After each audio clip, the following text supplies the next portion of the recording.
దేశ భవిష్యత్తును నిర్మించే విద్యా వ్యవస్థలో జరుగుతున్న అవినీతి సంఘటనలు ప్రతి పౌరుడిని కలచివేసింది. నీట్ వంటి జాతీయ స్థాయి పరీక్షల్లో పేపర్ లీక్ జరగడం కేవలం ఒక పరీక్షలో జరిగిన అక్రమం కాదని, ఇది లక్షలాది మంది విద్యార్థుల కష్టాన్ని, వారి కుటుంబాల ఆశలను, దేశ యువత భవిష్యత్తును దోచుకునే నేరమని students Islamic organisation of India north Andhra region secretary Abdul Aziz పేర్కొన్నారు.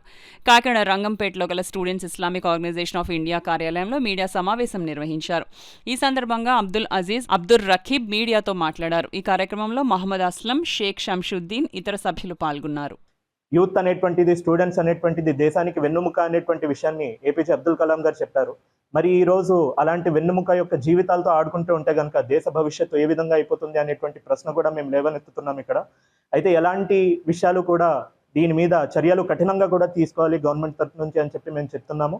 ఇంకా ఏదైతే మళ్ళీ రీఎగ్జామ్ని కండక్ట్ చేస్తున్నారో దీన్ని చాలా ట్రాన్స్పరెన్సీతో కండక్ట్ చేయాలని, ఇంకా ఏదైతే ఎగ్జామ్ సెంటర్స్ జరిగేటువంటి ఏదైతే కాపింగ్ కానీ మాస్ కాపింగ్ కానీ ఏదన్నా ఉన్నా సరే దాన్ని కూడా కంపల్సరీగా కూడా చూడాలి.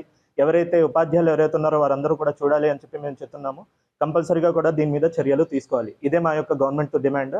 నా పేరు అబ్దుల్ రహీబ్, నాతో పాటు అజీజ్ ఇక్కడ ఉన్నారు. అజీజ్ గారు రాష్ట్ర సౌత్ రీజియన్కి సెక్రటరీ ఆయన. ఇంకా మా యొక్క ఎస్ఓ మెంబర్స్ కూడా మాతో పాటు ఉన్నారు. వారందరి యొక్క డిమాండ్స్ కూడా ఒకటే, నీట్ పరీక్ష రద్దు చేసినటువంటి నీట్ లీక్ ఎవరైతే చేశారో, పేపర్ లీక్ ఎవరైతే చేశారో వారి మీద కఠినమైనటువంటి చర్యలు తీసుకోవాలి. వారి మీద ఏ విధమైనటువంటి ఒత్తిడి కనుక గవర్నమెంట్ పైన ఉంటే కనుక దాన్ని పక్కన పెట్టి మరి వారి మీద కంపల్సరీగా కూడా వారి మీద చర్యలు తీసుకోవాలి అని చెప్పి మేము డిమాండ్ చేస్తున్నాము.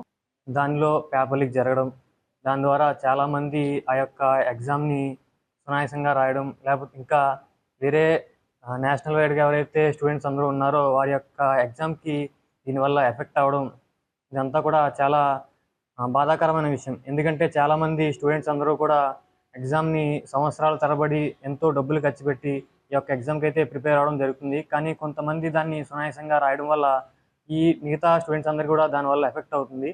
కాబట్టి మేము ఎస్ఐఓ ఆంధ్రప్రదేశ్ తరఫున కోరేది ఏంటంటే, ఏదైతే ఈ యొక్క నీట్ ఎగ్జామ్ పేపర్ లీక్ అయిందో దాన్ని బాగా విచారణ చేసి దీనిపై ఎవరైతే కారకులు ఉన్నారో వారిపై కఠిన చర్యలు తీసుకోవాలని కోరుతూ, అలాగే ఎవరైతే స్టూడెంట్స్ ఉన్నారో మిగతా పేద విద్యార్థులు దీనికోసం కష్టపడుతూ దీని యొక్క ఎగ్జామ్ని రాశారో వారందరికీ కూడా దీనిపై సరిగ్గా దానికి చర్య తీసుకుని వీరికి న్యాయం చేయాలని చెప్పి మేము ఎస్ఐఓ స్టేట్ ఆంధ్రప్రదేశ్ నుంచి కోరడం జరుగుతుంది.